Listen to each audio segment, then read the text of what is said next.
हरे कृष्णा। जगत गुरु श्रीला प्रभुपाद की जय। That destination is called the Sanatana sky, the eternal spiritual sky. Yat gatva na nivartante tat dhama paramam mama. In this material world, we find that everything is temporary. It comes into being, stays for some time, produces some byproducts, dwindles, and then vanishes. That is the law of the material world. Whether we use an example, this body, or a piece of fruit, or anything, but beyond this temporary world, there is another world of which we have information. That world consists of another nature, which is Sanatana, eternal. The Jiva is also described as Sanatana, eternal, and the Lord is also described as Sanatana in the 11th chapter. We have an intimate relationship with the Lord, and because we are all qualitatively one, the Sanatana Dhamma or sky, the Sanatana Supreme Personality, and the Sanatana living entities, the whole purpose of Bhagavad Gita is to revive our Sanatana occupation or Sanatana Dharma, which is the eternal occupation of the living entity. We are temporarily engaged in different activities, but all of these activities can be purified when we give up all these temporary activities and take up the activities which are prescribed by the Supreme Lord. This is called our pure life.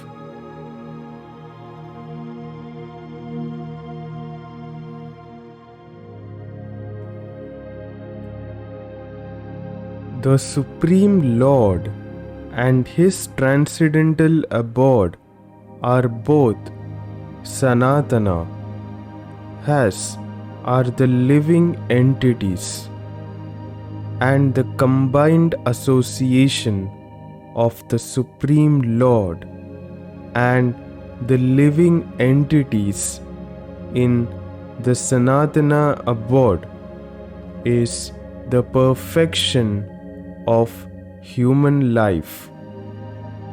The Lord is very kind to the living entities because they are His sons.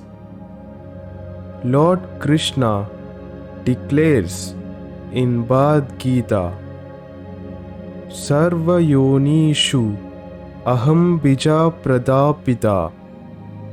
I am the Father of all. Of course, there are all types of living entities according to their various karmas.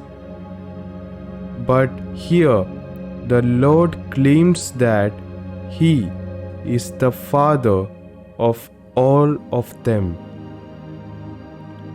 Therefore, the Lord descends to reclaim all of these fallen, conditioned souls, to call them back to the Sanatana eternal sky, so that the Sanatana living entities may regain their eternal Sanatana positions in eternal association with the Lord.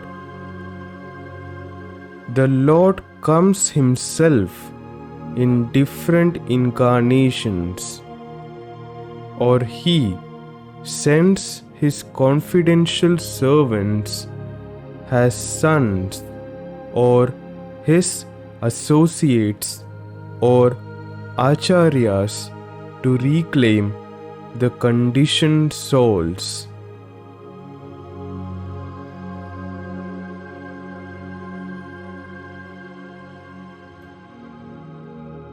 Therefore, Sanatana Dharma does not refer to any sectarian process of religion. It is the eternal function of the eternal living entities in relationship with the eternal Supreme Lord. Sanatana Dharma refers, as stated previously, to the eternal occupation of the living entity. Sripada Ramanujacharya has explained the word Sanatana as that which has neither beginning nor end. So when we speak of Sanatana Dharma, we must take it for granted on the authority of Sripada Ramanujacharya that it has neither beginning nor end.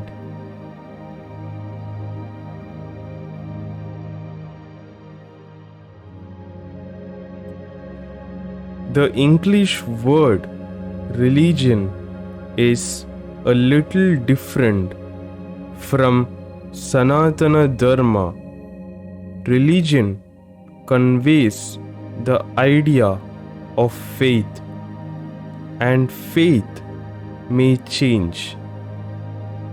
One may have faith in a particular process, and he may change his faith and adopt another.